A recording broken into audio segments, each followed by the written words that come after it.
Good evening friends. मैं अपनी lectures की सीरीज़ में आज जो केस डिस्कस कर रहा हूँ उस केस का नाम है Chowringhee sales bureau private limited versus commissioner of income tax west Bengal. ये केस 1972 का है और इस केस के जो तथ्य हैं वो इस तरीके से हैं कि इस केस में असेसी एक ऑक्शनियर था जो कि सामान बेचने वाले से सामान खरीद रहा था और फिर उस सामान को जो है वो डिफरेंट बायर्स को बेच रहा था।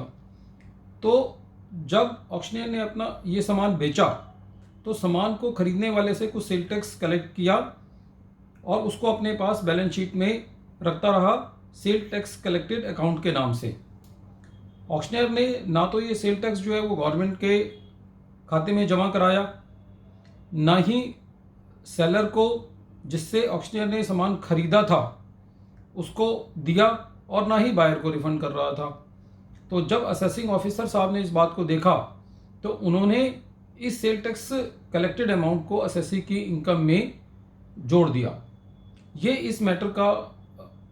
इस केस का जो मेन इशू है कि जो auctioneer sale tax amount collect कर रहा है वो असेसी की इनकम का पार्ट है या पार्ट नहीं है।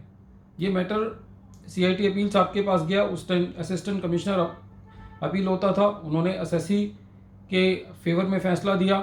ITAT ने भी असेसी के फेवर में फैसला दिया। बाद में जब ये मैटर हाई कोर्ट में गया तो हाई कोर्ट ने जो है वो ये कहा कि नहीं, ये जो सेल टैक्स कलेक्ट किया है ऑक्शनियर ने ये असेसी की इनकम का पार्ट है। इसलिए ये मैटर जो है वो फिर सुप्रीम कोर्ट में ट्रेवल किया।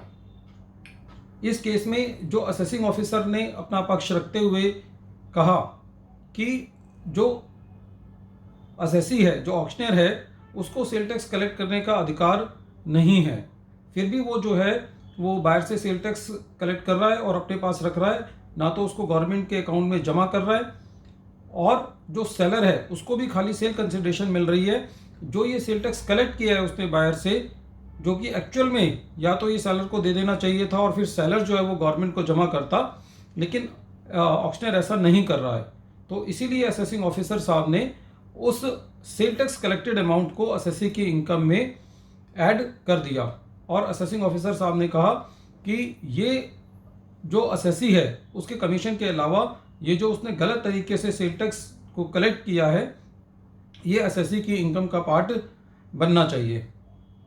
अब जब असेसी ने अपने पक्ष रखे तो असेसी ने ये कहा कि क्योंकि मैं इस इनकम को अपनी लायबिलिटी के तौर पर दिखा रहा हूँ, इसलिए जो है ये जो अमाउंट है वो मेरी इनकम का पार्ट नहीं है और कभी ना कभी मैं इसको डिपार्टमेंट को पे करूँगा। लेकिन जो फैक्ट्स थे वो ये थे कि जो असेसी है वो अल्टीमेटली इसको गवर्नमेंट को पे नहीं कर रहा था और ना ही जो है वो बायर को रिफंड कर रहा था।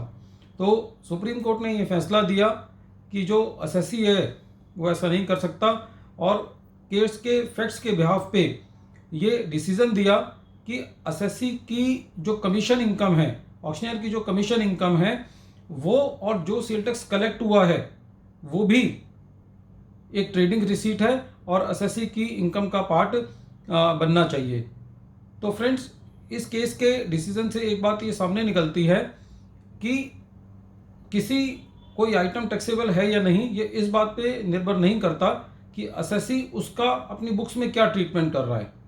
ये इस बात पे निर्भर करता है कि उस अमाउंट का एग्जैक्ट नेचर क्या है। यदि वो नेचर जो है उस अमाउंट का ट्रेडिंग रिसीट है तो चाहे वो बैलेंस शीट में शो करें या P&L में शो करें, इससे फ़र्क नहीं पड़ता। वो इनकम जो है वो अमाउंट जो है वो असेसी की इनकम का पार्ट माना जाएगा और असेसी को उस पे टैक्स देना पड़ेगा। आई होप दैट कि आप लोगों को ये केस पसंद आया होगा और ये आपकी जो डे टू डे प्रैक्टिस के अंदर बड़ा यूज़फुल होगा। यदि आप लोगों को मेरे वीडियोस अच्छे लगते हैं तो आप मुझे मेरे इस चैनल को सब्सक्राइब करें और आप मुझे मेरे ईमेल आईडी पे ये भेज सकते हैं कि जिन भी केसेस के ऊपर आप डेलिब्रेशन सुनना चाहते हैं तो मैं उन केसेस के ऊपर डेलिब्रेशन बना करके आपके समक्ष पेश कर सकता हूँ। Thank you.